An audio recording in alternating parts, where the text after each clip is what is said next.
નમસ્કાર મિત્રો, કેમ છો? આપણા બધાની જેવી ઈચ્છા હોય કે આપણું પર્સ પૈસાથી ખીચોખીચ ભરેલું હોય, પણ શું તમારું પર્સ પણ હંમેશા ખાલી રહે છે? પૈસા આવે છે પણ તરત જ ખર્ચાઈ જાય છે? જો હા, તો તમે તમારા પર્સમાં ધનની ઉર્જાને નષ્ટ કરતી એવી 4 વસ્તુઓ રાખી રહ્યા છો, જેના વિશે આજે અમે તમને જણાવીશું. પણ એ પહેલા સૌપ્રથમ તો અમારી ચેનલને સબસ્ક્રાઇબ કરી લો અને એ પછી આ વિડીયોને અંત સુધી તમારે જોવો જ પડશે.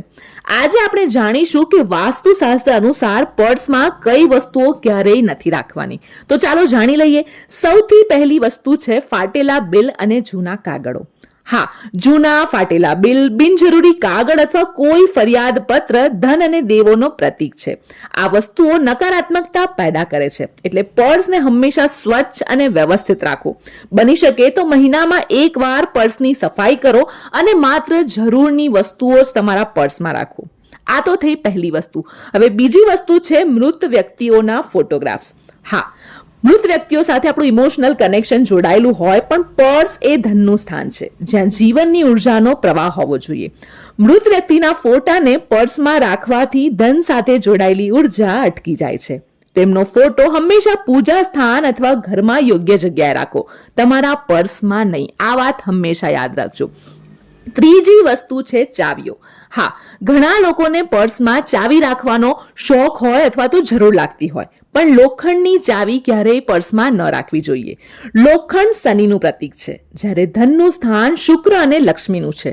શનિ અને શુક્રનું મિલન શુભ નથી ગણાતું. આ સિવાય પર્સમાં ચાવીઓ રાખીએ તો લક્ષ્મી માતા પણ નારાજ થઈ શકે છે. ચાવીઓ માટે હંમેશા એક અલગ વ્યવસ્થા રાખવી જોઈએ, એને તમારા પર્સમાં ક્યારેય નહીં રાખવાની.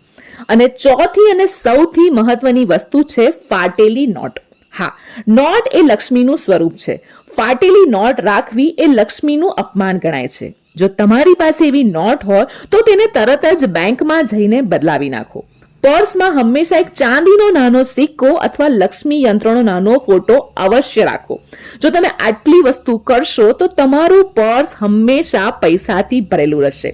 4 વસ્તુઓ આજ તમારા પર્સમાંથી દૂર કરશો તો પછી જુઓ કે ધનનો પ્રવાહ કેવી રીતે તમારા પર્સમાં, તમારા જીવનમાં વધવાનો છે.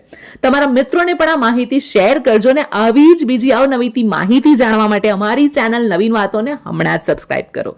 ફરી મળીશું. આવજો.